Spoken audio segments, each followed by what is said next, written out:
it's working. Where am I supposed to stand here? Okay, we good? Can everyone hear me? Good morning, everyone. I'm Steve Griffin, CEO of the Finger Lakes Economic Development Center, which is also the Yates County Industrial Development Agency. We rebranded because not too many people knew where Yates County was. A few more people knew where the Finger Lakes were. So that was basically the entire reason behind that. We're based in Penn, and I gave this presentation at Hobart and William Smith a few months back now, and Brad and Sharon, I think, were there, saw it, and thought it might be a good fit here. So it's that same presentation. Understand that it was for their school sustainability, so it was adapted more for a college crowd.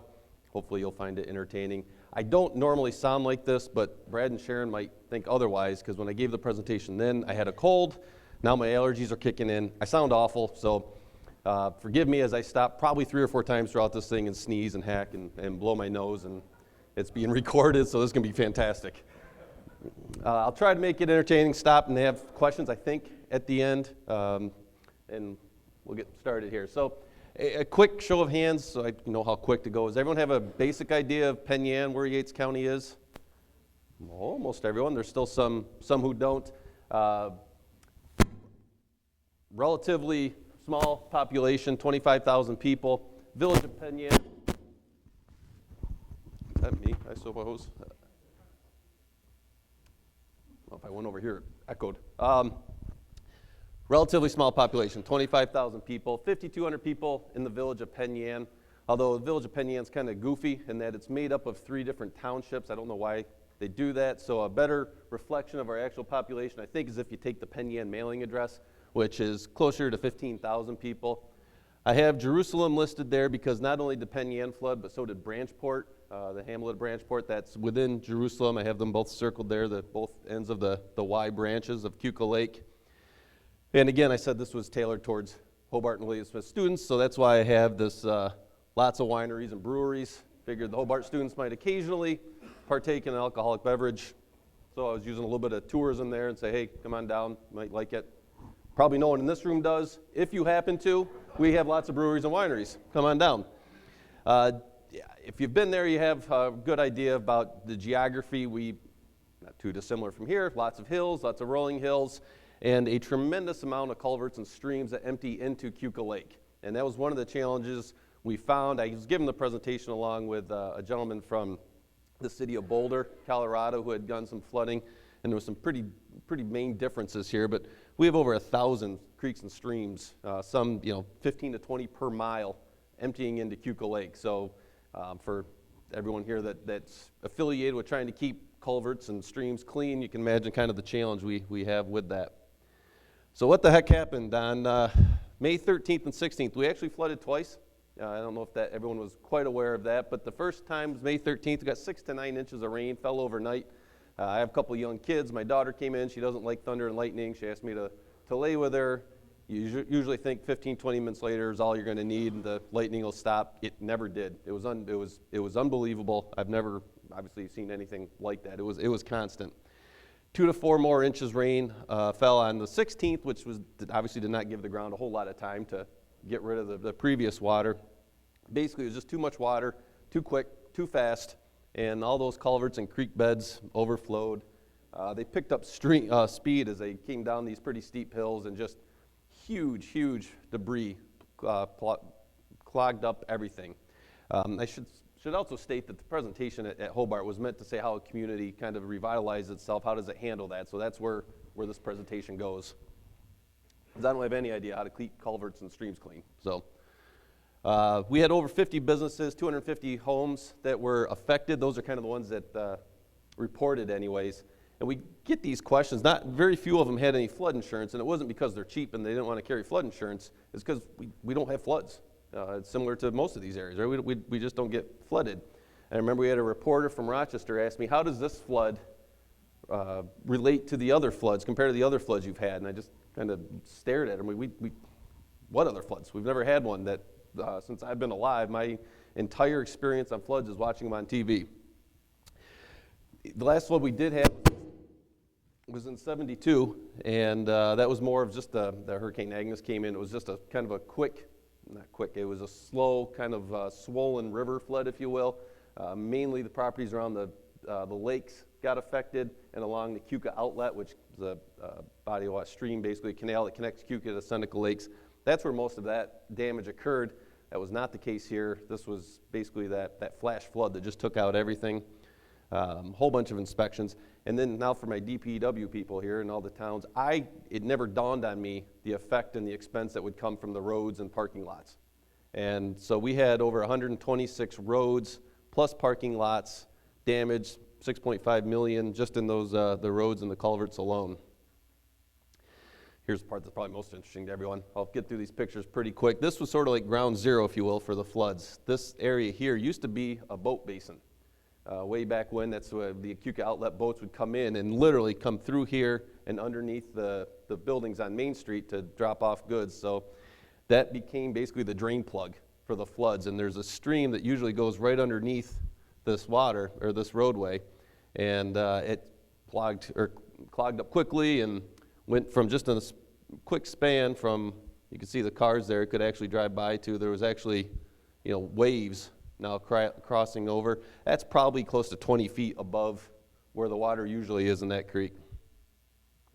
This is looking down now, that same place. So there's kind of those, I'm in your way over here, that's kind of where those waves were. This hill, this is actually a fairly steep hill, so the water down here is much deeper than up here, but it's still is kind of ground zero. Here's the washout from the roads. Most of the roads, it wasn't just one spot where the roads got hammered. They were pretty much all throughout. They got beat up pretty good.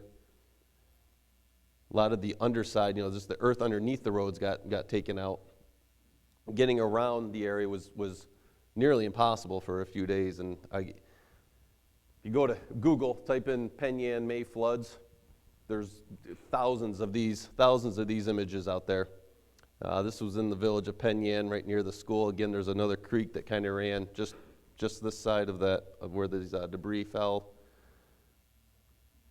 And it picked up everything and moved it, and you'll see here that's actually one of the very few houses that was condemned at the end of it. I don't know if that's a good or a bad thing for a lot of the homeowners, but there was actually only a handful of homes that were actually condemned. This was one of them.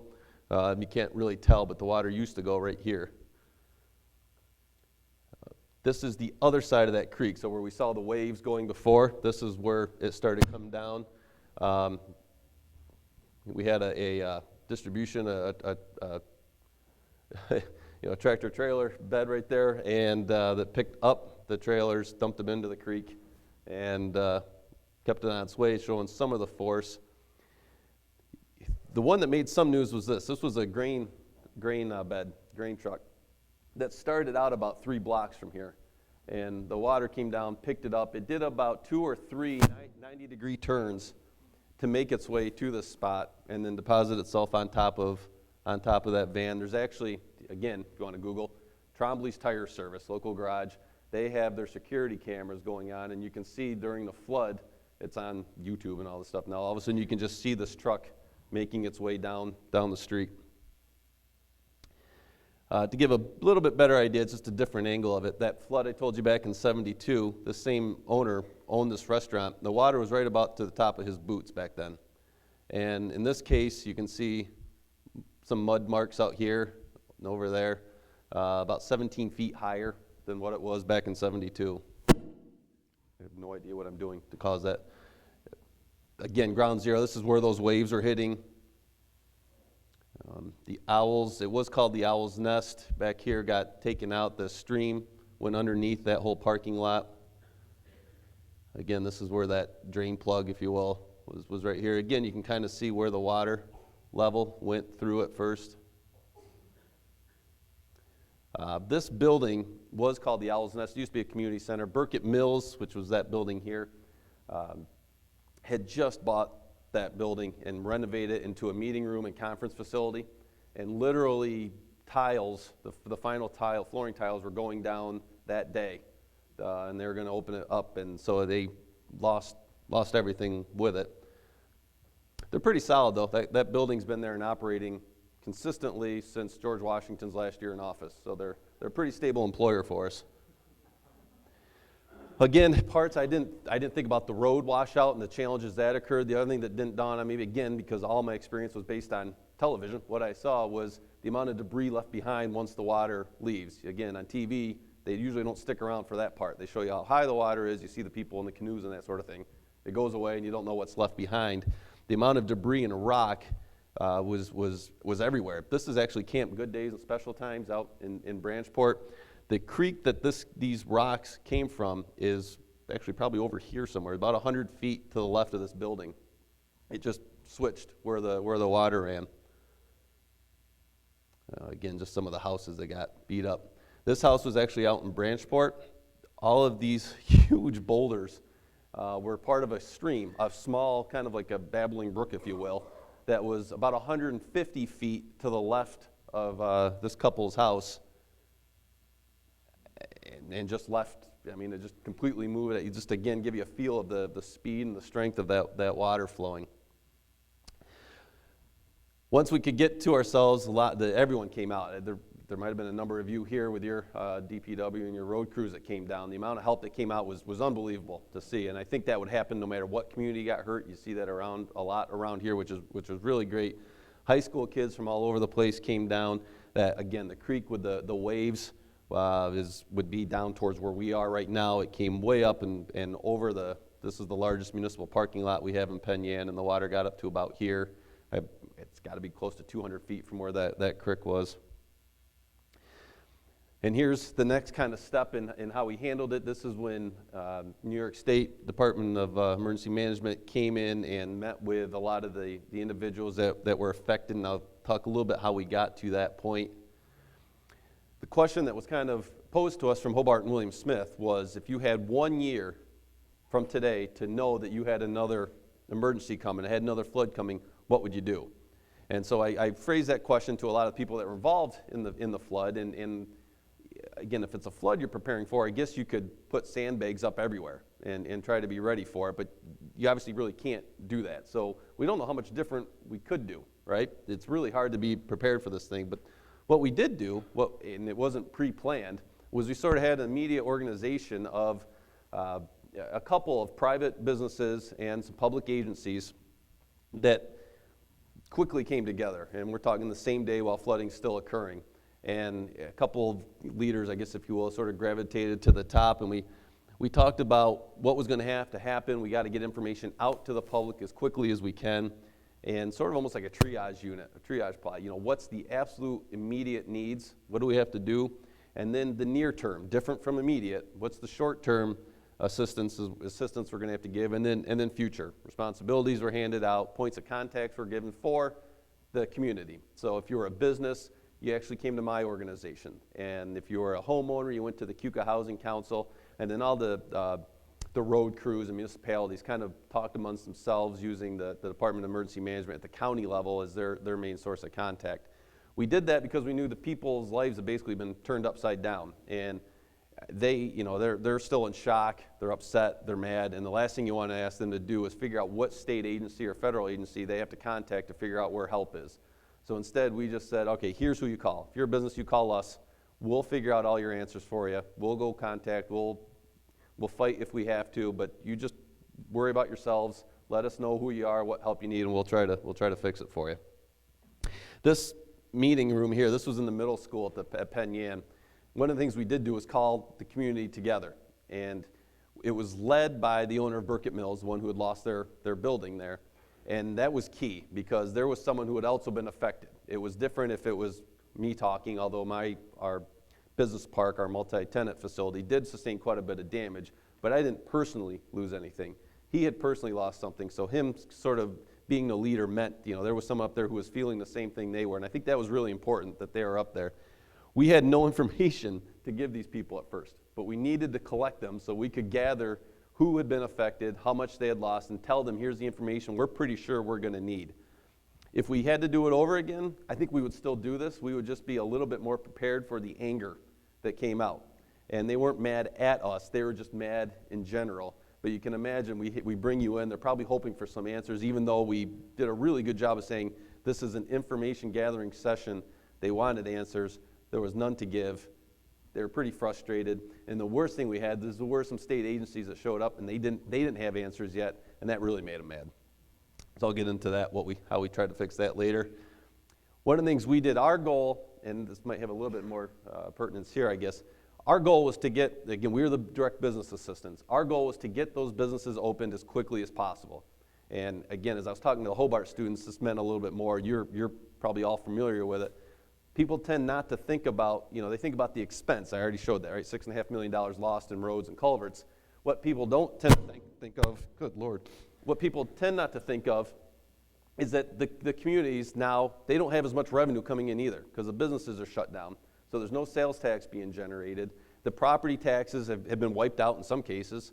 And so you have this increase in expense that you didn't plan for, and you have less revenue in which to try to fix it. So our goal was to get those businesses open just as quickly as we could. We took $150,000 of our loan money and said we're going to loan it out at 0% with extremely flexible payment terms. Got a call back within an hour of that decision from Lions National Bank, who said, we'll give you a $250,000 line of credit to the EDC, a balloon payment due at the 61st month at 0%, so that you can in turn help loan it out to the businesses so we can speed up the process. We did that. We lent out over almost $420,000. Money got out in those businesses within 7 days. If you do the math, we had $400,000 to loan out. We lent out more because some people were able to pay it back right away, and we could then turn around and lend it out again. We actually vetted those applications as well, just to make sure there wasn't someone out there trying to take advantage of 0% money. And there, as you can imagine, there weren't. The people who came to it really needed the funds.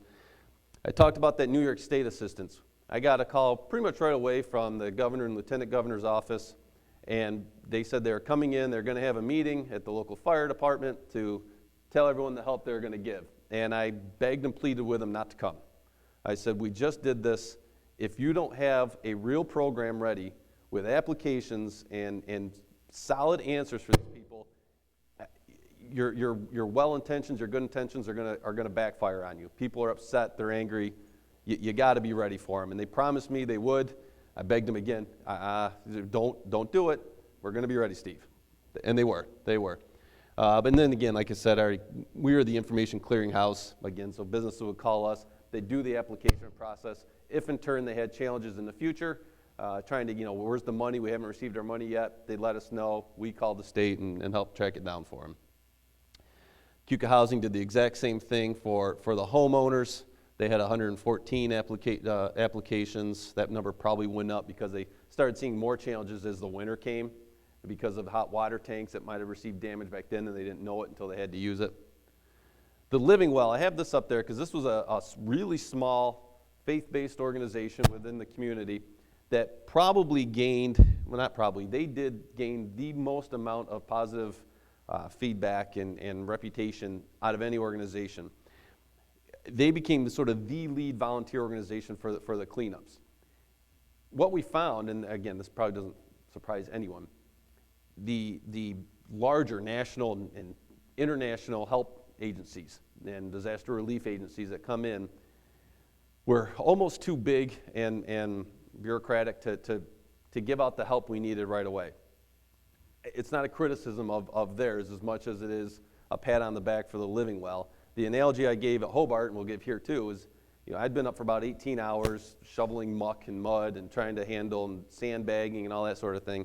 Went to our school, our Penn High School, because they had received a lot of damage themselves, just to check in, see how things were going. And one of those agencies, the national agencies, had set up sort of their home base there. And I walk in, and there's cases and cases of bottled water. And I went to grab one, and before I could grab it, I was asked, sir, can you come over here? We need you to fill out an application first.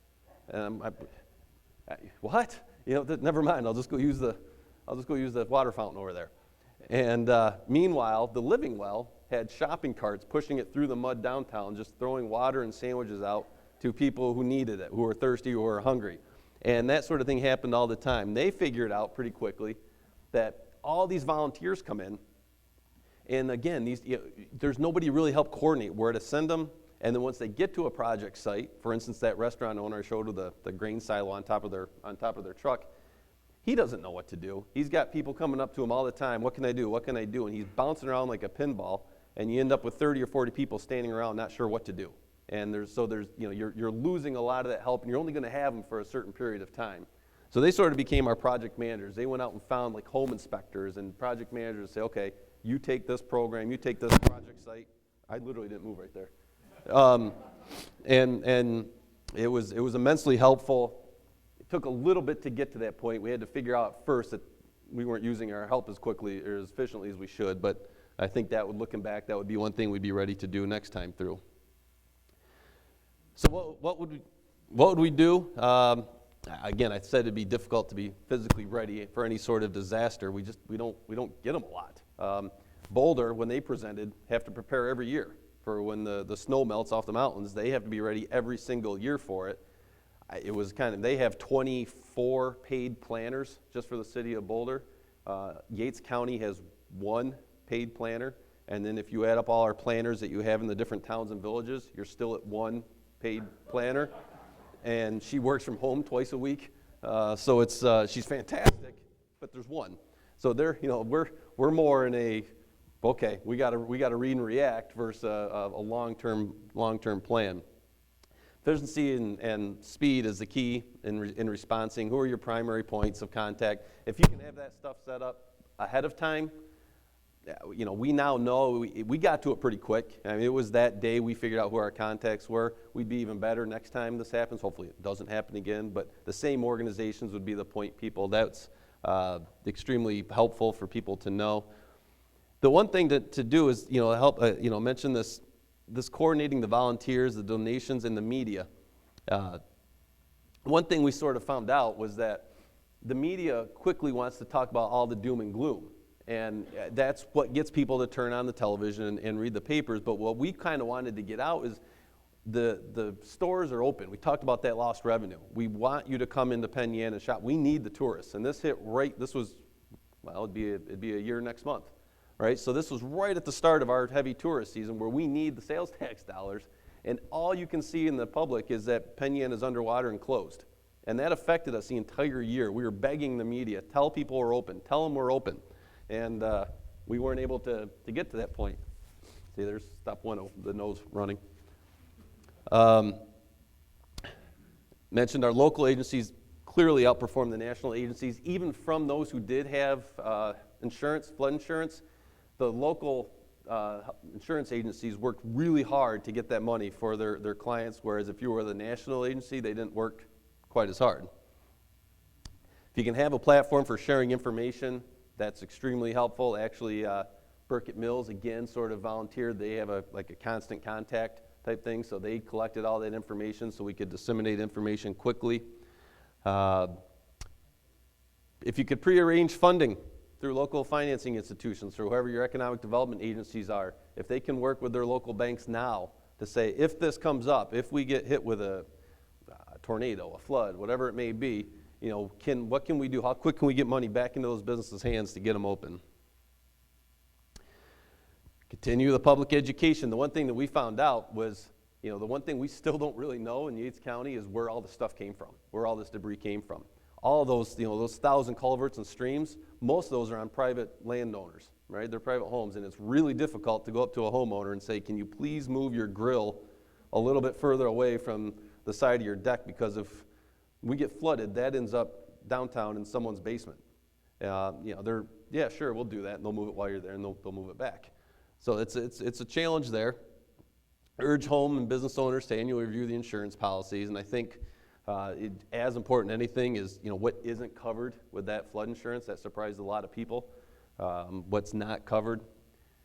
We learned to move our emergency operations center. It was in the basement of the county building. Basement's flood.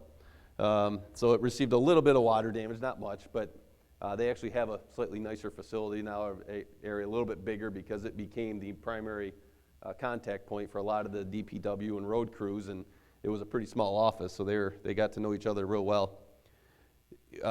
Verify your local emergency planning committees are meeting. We have them in Yates County. We had it then.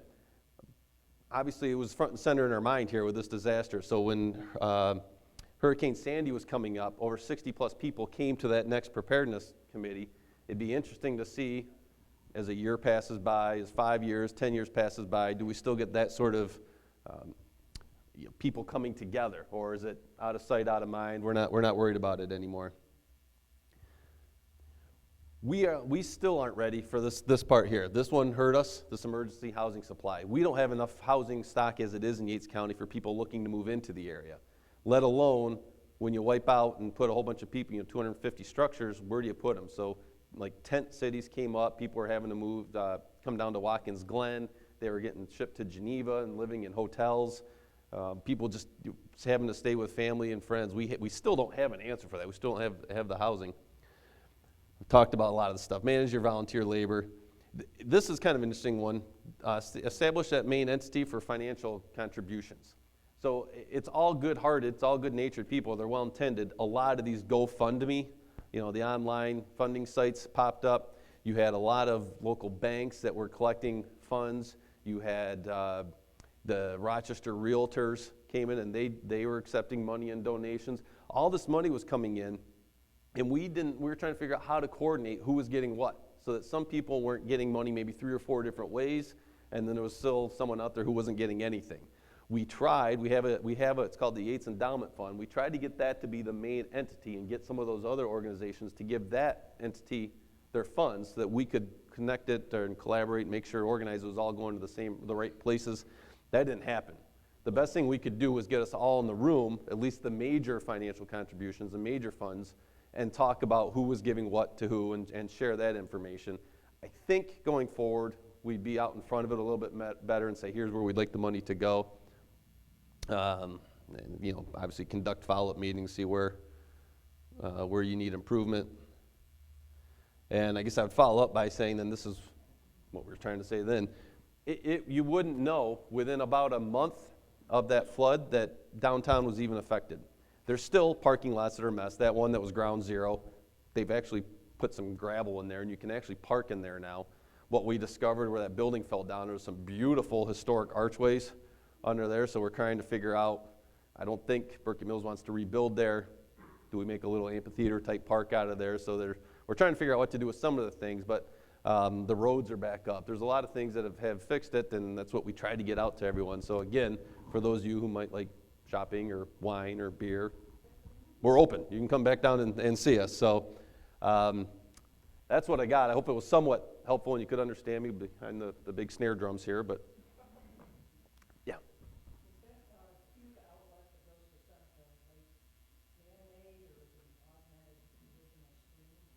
The question was the Ithaca outlet that connects Ithaca Lake and Seneca Lake, was that man-made? It was a natural connection. Back when it was Penn was originally founded, they did add some locks and stuff, and they did put barges down through there. Lots of mills were created along where the waterfalls were to use the power of the water. There's not a single mill left now, and you can't even get all the way through to Seneca. But so natural with some assistance of man.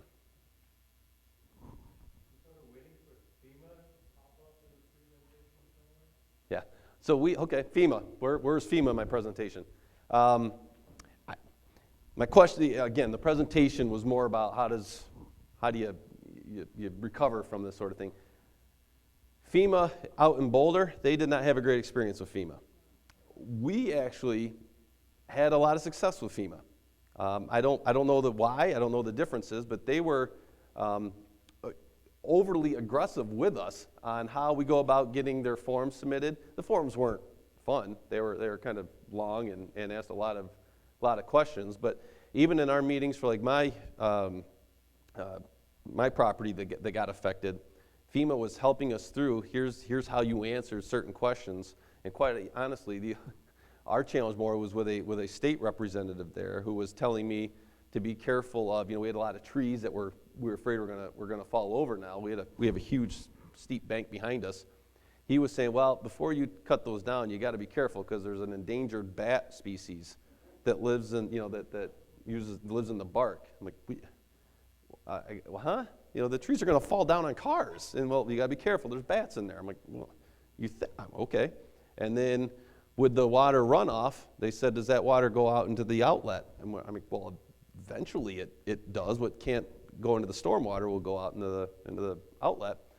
And he told me, okay, well then you got to be very careful there because there's a couple endangered species of mussels in the water. So we couldn't cut down trees that were going to fall, and we had to be careful of what we did with the water runoff because it might affect some mussels in the outlet. And I looked at the FEMA guys, and they're just shaking their heads, and I guess we made sure our mussels and bats were okay. But FEMA was actually even the municipalities had very good experience with them. We don't have our money yet from them. The county state of emergency declared? Yes. Yes.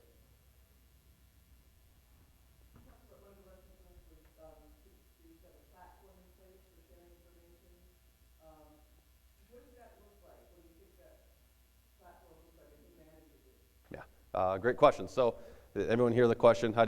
What platform do you use to manage all this information?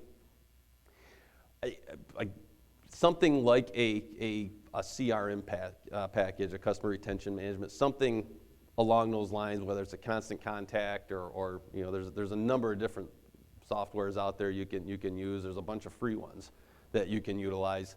That's what we've done. And we maintained all that information. We still have it. We now control that aspect of it, at least from the businesses. Ithaca Housing Council has a similar function for all the residential owners that were affected. And then we would add to it or subtract from it as needed. From the affected individuals, we don't have a real good platform for sharing the financial contributions. That was mainly just phone calls and emails to the people we knew were running it, and we'd met at a local bank's meeting room all the time. So with that data, can you actually contact everyone if there's a pending emergency disaster ahead? So the question was, with that information, can we contact the masses if there's an emergency coming? It wouldn't be meant for that. The county has a way of getting a hold of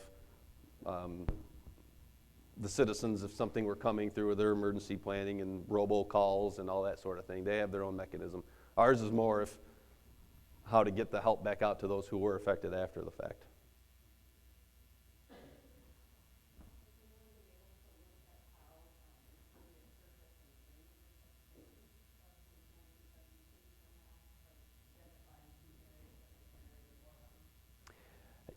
So you're starting to get into areas where you're outside of what I generally deal with, but I can tell you that FEMA happened to be in Branchport meeting with us about 2.5 weeks prior to the flood, telling us that they needed to update their flood maps because it had been since '72 since they had done it, and they weren't sure if things were still the same. And I was one of the folks sitting there arguing with them that, no, this area had never floods. You got to take that out of your floodplain.